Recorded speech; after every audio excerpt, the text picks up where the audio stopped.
മൂന്നാം നരേന്ദ്രമോദി സർക്കാർ അധികാരത്തിലേറിയിട്ട് ഇന്ന് 2 വർഷം ഇതാ പൂർത്തിയാകുകയാണ്.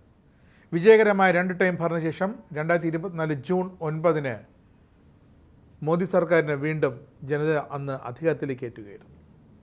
ജനക്ഷേമത്തിൻ്റെയും വികസനത്തിൻ്റെയും തുടർച്ചയായ 12 വർഷങ്ങളിലേക്കാണ് രാജ്യം ഇപ്പോൾ പോയിക്കൊണ്ടിരിക്കുന്നത്. അതിലുപരിയായി രാജ്യത്തിൻ്റെ പ്രതിച്ഛായ ലോകത്തിന് മുന്നിൽ തേച്ചു മിനുക്കി ആറന്മുള കണ്ണാടി പോലെ തിളക്കി വച്ച മോദി സർക്കാർ ലോകത്തെ ഒരു രാജ്യം പോലും മറുത്തു പറയാത്ത നയതന്ത്ര സമീപനങ്ങൾ, അയൽ രാജ്യങ്ങൾക്ക് നൈബർ ഫസ്റ്റ് പോളിസിയിലൂടെ കുറഞ്ഞ വിലയ്ക്ക് ഇന്ധനവും ഭക്ഷ്യസാധനങ്ങളും, അത് പാകിസ്ഥാന് മാത്രം തൽക്കാലമില്ല, അത് മാത്രം. കാരണം എത്ര കൊടുത്താലും തിരിഞ്ഞു കൊത്തുന്നവരാണ് പാക് ഭരണകൂടം. പാക് ഭരണകൂടത്തെ എങ്ങനെ പ്രതിരോധിച്ച് നിർത്താമെന്നാണ് മോദിജി ഇപ്പോൾ കാട്ടിത്തരുന്നത്. ഒരേ സമയം ഇറാനൊപ്പം ഇസ്രായേലിനൊപ്പം അമേരിക്കയെ നിലയ്ക്ക് നിർത്തി പിണക്കാതെ ചൈനയോട് കൂടുതലടുത്ത്, അതിനൊക്കെ ഉപരിയായി അമേരിക്കൻ്റെ ഒരു സമ്മർദ്ദവും വകവയ്ക്കാതെ റഷ്യയുമായുള്ള ദീർഘകാല നയതന്ത്ര പ്രതിരോധ സഹകരണ സൗഹൃദ ബന്ധം തുടരുന്ന ആ ഡിപ്ലോമസിയുടെ പേറ്റന്റ് മോദിജിക്ക് മാത്രം. നരേന്ദ്രമോദി ആഗോള കാര്യങ്ങൾ കൃത്യമായി വിലയിരുത്തി മുന്നോട്ട് പോകുമ്പോൾ ആഭ്യന്തര സുരക്ഷ ഉറപ്പുവരുത്തുകയാണ്.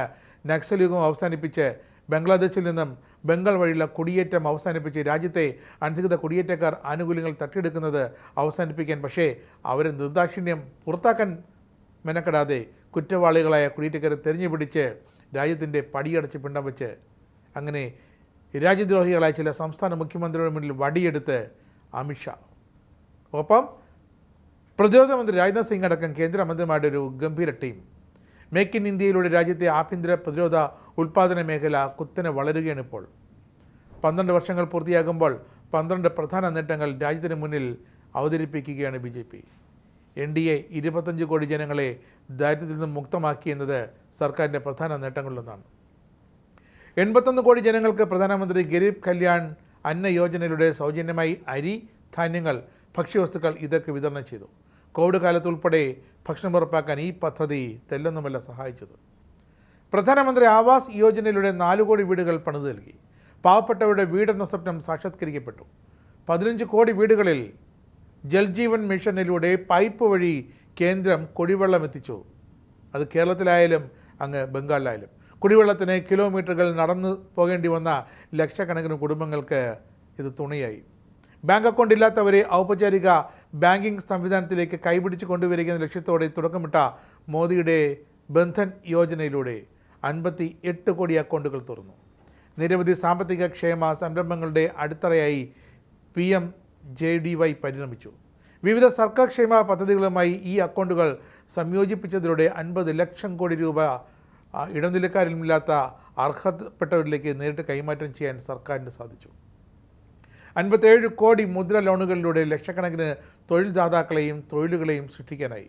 സ്വച്ഛ് ഭാരത് മിഷൻ്റെ ഭാഗമായി 12 കോടിയിലധികം ശൗചാലയങ്ങൾ പണിതു നൽകി.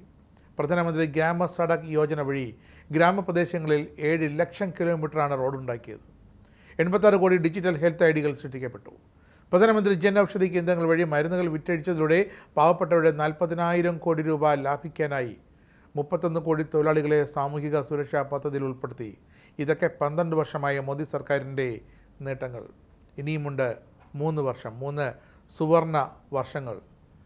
ഭാരതത്തിന് അഭിമാനിക്കാവുന്നത് മാത്രം ചെയ്തുകൊണ്ടിരിക്കുന്ന നരേന്ദ്രമോദി സർക്കാർ ഭാരതത്തിന് ലോകത്തെവിടെ ചെന്നാലും ഭാരതീയനാണെന്ന് പുകൾപ്പറ്റാൻ, അഭിമാനം കൊള്ളാൻ, ഭാരതീയനെ തുണച്ചു നിർത്തുന്ന, പിന്താങ്ങി നിർത്തുന്ന നരേന്ദ്രമോദി സർക്കാർ.